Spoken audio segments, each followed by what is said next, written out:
Muchas gracias. Un gusto estar aquí, indudablemente. También me pregunto por qué acepté este desafío, que implicaría una mirada sociológica profunda de la historia, etc.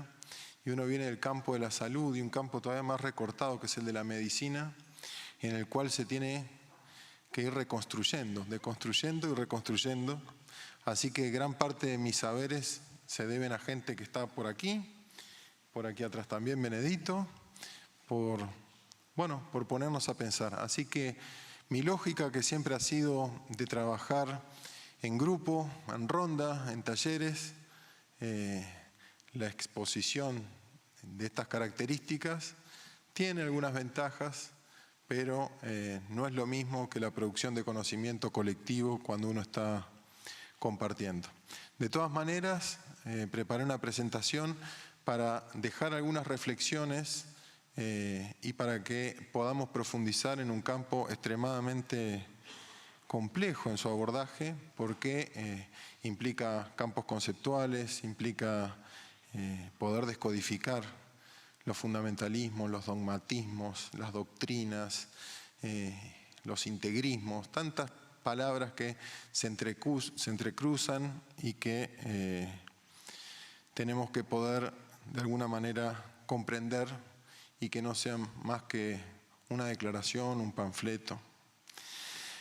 En definitiva, una de las primeras imágenes a la que me condujo la lectura sobre los dogmas es el Concilio de Trento, ¿no? Allá en 1525 a 1560 y algo por ahí. Fueron muchos años, transcurrieron 3 papas, esta necesidad de conciliar lo que vendría a ser el protestantismo con el catolicismo y todo lo que allí estaba en juego, ¿sí? Ya ahí podemos ver que hay una dimensión económica, geopolítica, el miedo a Turquía, el poder, cómo circula el poder entre las iglesias, sus divisiones, qué hacer con los herejes franceses. Hay mucho material que podríamos trazar algunos paralelismos y no dejarlo meramente en una cuestión de determinadas instituciones religiosas y su interna. Podríamos también referirnos al Papa Pío X y su manifiesto antimodernista. Creo que esto es una cuestión muy interesante para poder profundizar cuál fue la lógica tanto de la elección de este Papa y no de otros que fueron candidatos demonizados, y lo que es un manifiesto claramente muy conservador, muy reaccionario, y que llama justamente a un nuevo orden dentro de la Iglesia y a terminar con los desertores, con los disidentes, con los cuestionadores, con los liberales, yo diría que con los futuros teólogos de la liberación también. Quizá por otro lado también podríamos recorrer los 90 capítulos de una colección que allá entre 1910 y 1915 se editó en Estados Unidos y que tenía que ver con la reacción de sectores evangélicos con relación a lo que estaba pasando con posturas dentro de sus propias congregaciones que empezaban a ver con simpatía ideas de mayor apertura o de reinterpretación de los textos bíblicos. Y bueno, parece que hubo un hombre con mucho dinero que pagó la edición y que esto que pasó a llamarse el testimonio de la verdad y la propia elección del nombre que surge después a partir de una editorial de la prensa de 1919, por allí, no tengo la fecha precisa, en la cual se empiezan a denominar fundamentalistas, ¿sí? Para poder diferenciarse de otros sectores religiosos y políticos. de alguna manera, estos también son textos que tienen vigencia. Y la prueba viva de ello es que en el 2003 se volvieron a editar. Ahí hay una foto digamos, de las primeras publicaciones, y después hay una imagen de lo que es ahora todo, de alguna manera, recolectado y presentado nuevamente. No es menor que se reedite en el año 2003. Piensen en ese año y piensen en la realidad del país en el cual se origina. Años después de esto, surgen agrupaciones extremadamente conservadoras. Estábamos recién comentando lo que fue aquel caso, el caso Scopes, que yo creo que fue en Tennessee, en el cual un profesor planteaba las teorías de Darwin, las teorías evolucionistas, y estaba prohibido por el propio Estado negar la creación divina. Bueno, se arma un juicio, 3 estudiantes generan testimonios contra este profesor y finalmente la justicia lo condena de una manera simbólica, pero que en ese momento, en 1925, llamó muchísimo la atención ese debate sobre lo que vendría a ser el creacionismo, el evolucionismo y lo que había que enseñar o adoctrinar en las escuelas. Unos años después tenemos a un personaje, yo creo que fue diputado, que era del Partido Republicano Católico. Había un interés creciente de la propia Iglesia en Estados Unidos con lo que estaba sucediendo en Hollywood, ¿no? Había de alguna manera escándalos en la farándula hollywoodense, había mucho atrevimiento en la producción de las películas, se mostraba el cuerpo. Entonces se decidió que dentro de la interna del mundo de la cinematografía operase un código que pudiera de alguna manera empezar a censurar. Bueno, por algo se habla, y ustedes lo pueden buscar en internet, busquen las fotos pre-code, que tienen un grado de erotismo mucho más interesante que lo que viene en esa etapa, que va como de los años 32 como hasta el 67, por ahí. Y este hombre fue de alguna manera el que condujo esa cruzada que junto con tantas otras que había un poco después de la persecución de los artistas, etc. Y ahí nada más que algunas frases que hacen a estos dogmas y a estos fundamentalismos que empiezan a aplicarse en el cine norteamericano y que todos sabemos que tiene una repercusión mundial. Por ejemplo, se planteaba directamente que no debe presentar la institución del matrimonio como antipática. Numerosas escenas no pueden ser presentadas sin despertar emociones peligrosas en los jóvenes, los retardados y los criminales. Eso se lo dedico a Claudio Duarte, que hablaba de los jóvenes hoy, su menosprecio adultocéntrico.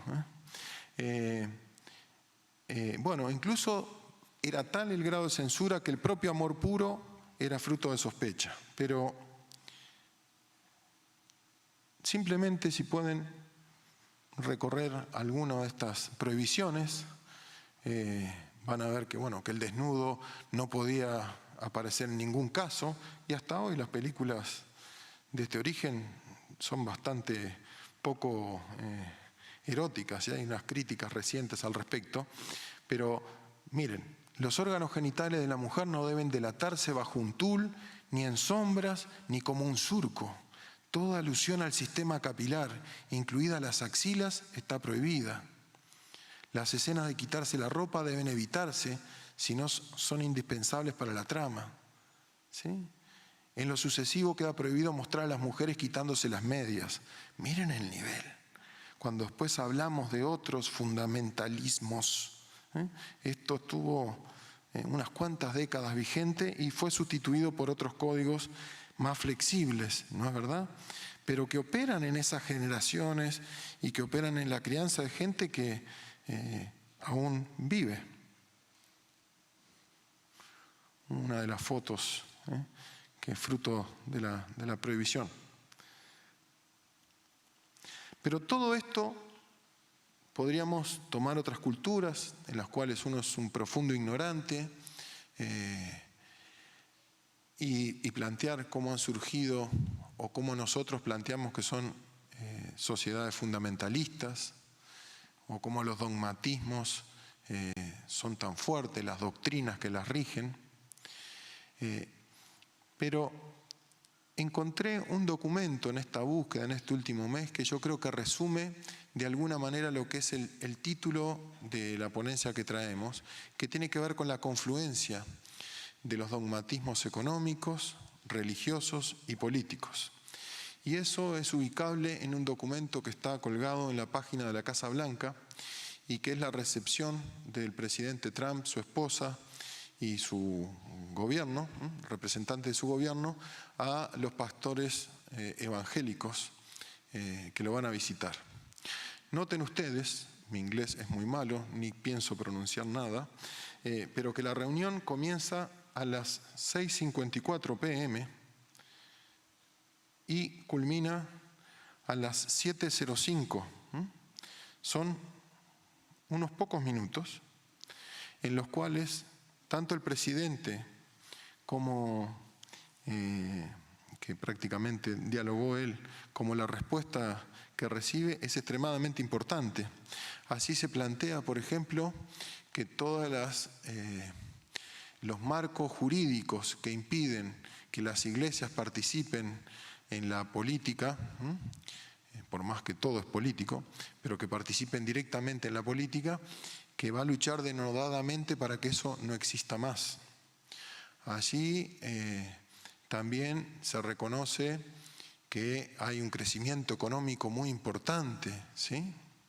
Allí se reconoce el papel de la familia, la fe, la creencia en Dios. Pero esto se da en el marco de un sector religioso, probablemente de los más conservadores. Allí se plantean aspectos geopolíticos, por ejemplo, ¿sí? Que, por ejemplo, de poder, hay aspectos que vinculan a Corea del Norte, hay aspectos de la apertura de la embajada de Estados Unidos en Jerusalén, hay diferentes aspectos que muestran una tendencia, muestran una confluencia, muestran cómo la economía, la política y la religión confluyen en sus versiones más conservadoras. Son pocos minutos, pero yo creo que es un documento que tiene casi que un carácter histórico por su síntesis. De todas maneras, eso fue, estamos hablando del 27 de agosto del 2018, hace 11 meses. Sin embargo, hace pocos días tenemos al mismo presidente planteando de manera muy vehemente el papel de 4 diputadas de Estados Unidos y mostrando a una de ellas con su atuendo de un país árabe. Ustedes deben saber de los tweets que emitió y de esa cuestión de que se podían ir a sus países de origen y después volver con que hubiesen solucionado sus problemáticas. ¿Sí? Eso tuvo una respuesta de parte de las diputadas, pero no resuena como resuenan las palabras del presidente Trump. Tuvo una respuesta de Michelle Obama, categórica, contundente, pero muy probablemente lo que las cadenas de prensa y lo que leemos, a lo que accedemos, no sea la respuesta de Michelle Obama ni de las 4 diputadas, sino que siga resonando, y eso es uno de los aspectos de lo que tiene que ver con lo mediático, con los intereses creados también, y con la relevancia de que estamos hablando de un presidente del país, al menos militarmente más poderoso del mundo, y uno de los que dirige la economía mundial, y que indudablemente llevó a que el Congreso de Estados Unidos lo condenase, ¿sí? Incluso con los votos republicanos. Pero esa noticia tampoco es tan conocida o tampoco es tan relevante, porque si bien hace a los mecanismos democráticos, lo que se expande, lo que resuena, es lo que dijo el presidente y lo que sigue diciendo una vez que recibe incluso esta condena, ¿sí? Un poder extremadamente grande y, de alguna manera, si uno profundizara, contradictorio con lo que se puede estar expresando en la reunión en la que se habla de Dios, la familia y otros, desde una concepción más amplia, o muy coherente con eso. Quedan ustedes la interpretación. ¿Cómo esto nos atrapa?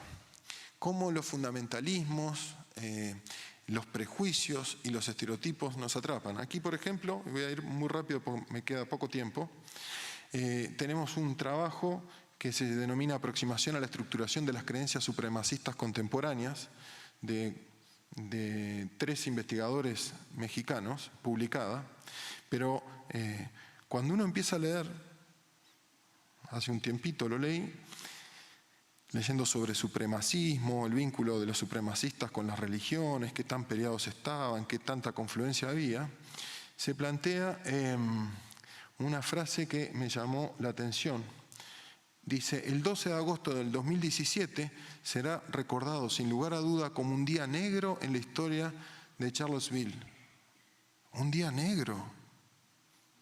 ¿Qué es un día negro?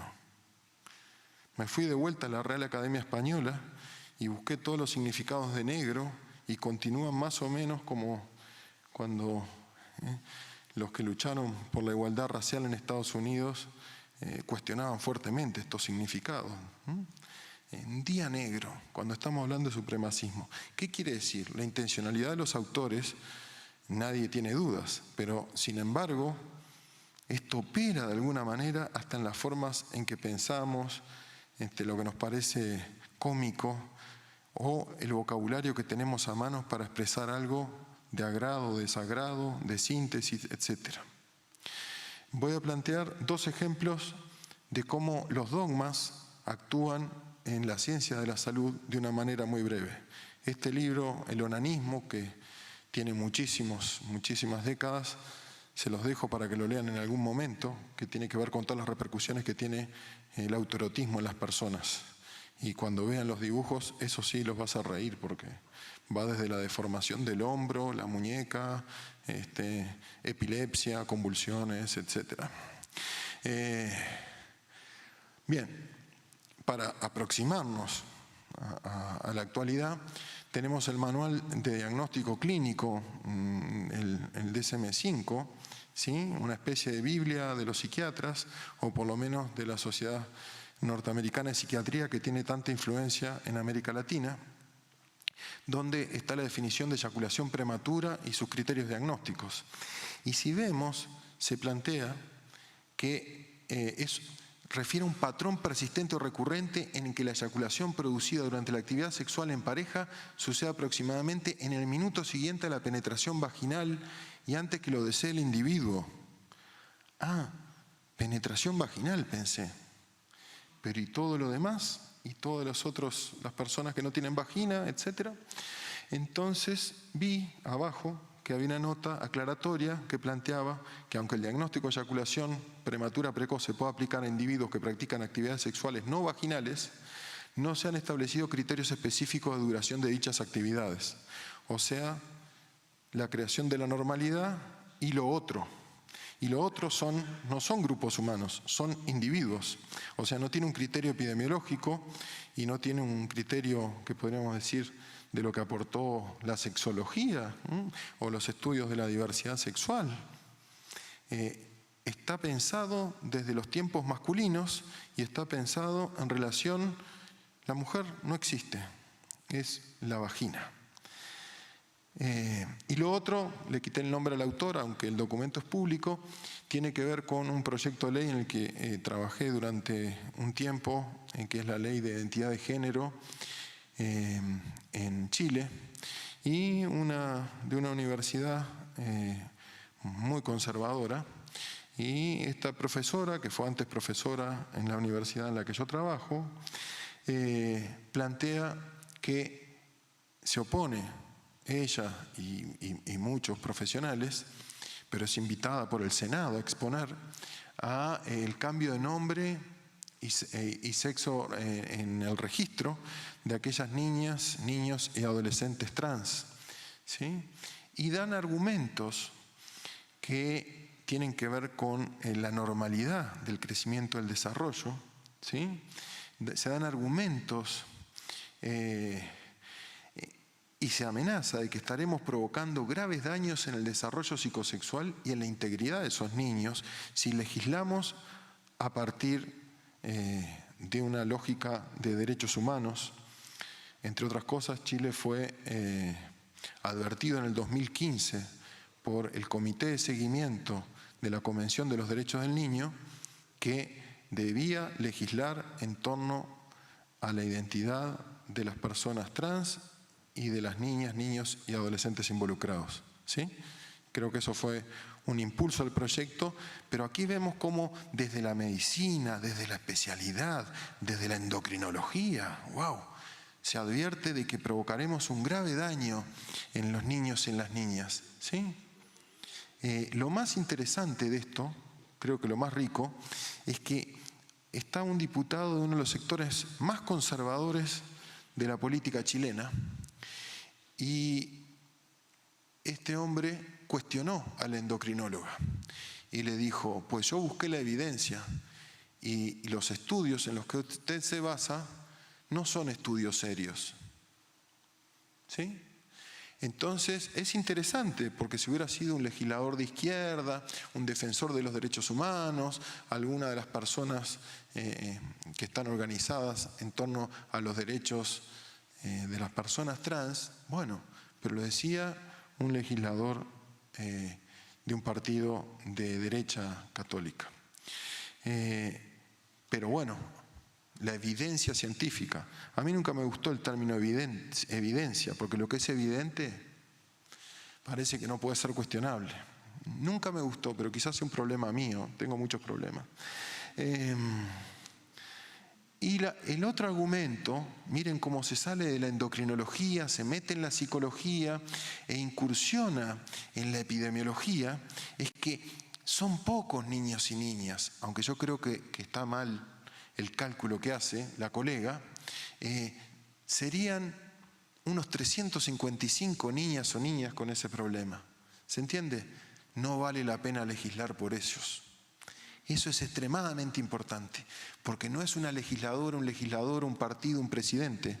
Lo dice una médica que trabaja y que probablemente se oponga a otras plataformas en las cuales las mujeres pueden estar luchando por sus derechos sexuales y reproductivos y tener un número bajo de incidencia u otras situaciones, pero los médicos planteamos que la vida de una persona es importante, ¿sí? Como que la vida y la integridad de 350 niños y niñas no es importante. Creo que es mucho más, pero bueno. Bueno, la evidencia de la psicología, se acaba el tiempo. Simplemente plantear que hay un documento que tiene 2 años de la OEA, ¿sí?, en el cual se plantea, a partir de la Comisión Interamericana de Mujeres, los lineamientos interamericanos por la igualdad de género como bien de la humanidad. Qué bueno que está ese documento y qué accesibilidad que tiene. Solo colocar el nombre y descargar el PDF. Y entonces, en este documento se recoge de alguna medida lo que se ha evaluado en los últimos años, 2015, 2016, 2017, en relación a los fundamentalismos en América Latina y la influencia y las estrategias que se han manifestado para impedir el avance en el campo de los derechos humanos y específicamente en el campo de los derechos relacionados al género.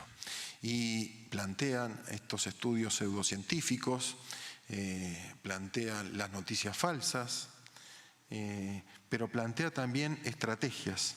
Y en estos 15 segundos que me quedan, porque pensamos muchas veces estrategias y cómo lo hacemos y por dónde vamos, este documento muy humildemente vuelve a plantear, y lo desarrolla muy bien, que habría que articularse y establecer alianzas, que habría que conocer y producir conocimientos nuevos, y que hay que informar, compartir y formar. Quizás esto sea insuficiente ante el poder de lo que hemos visto en eso que he manifestado al principio, de la conjunción de los intereses económicos, políticos, religiosos. Algunos hablan de fundamentalismos todavía en la aplicación de medidas neoliberales en América Latina, otros dicen que confluyen estas miradas dogmáticas neoliberales y también religiosas, que tanto colisionan, que tanto se potencian. Esto no es suficiente, pero creo que vale la pena escuchar a otras y a otros que han trabajado al respecto y que nos están diciendo una de los posibles caminos para recorrer para, de alguna manera, actuar académicamente, políticamente, de forma activista, ante estos dogmas y estos fundamentalismos. Y se terminó el tiempo. Muchas gracias.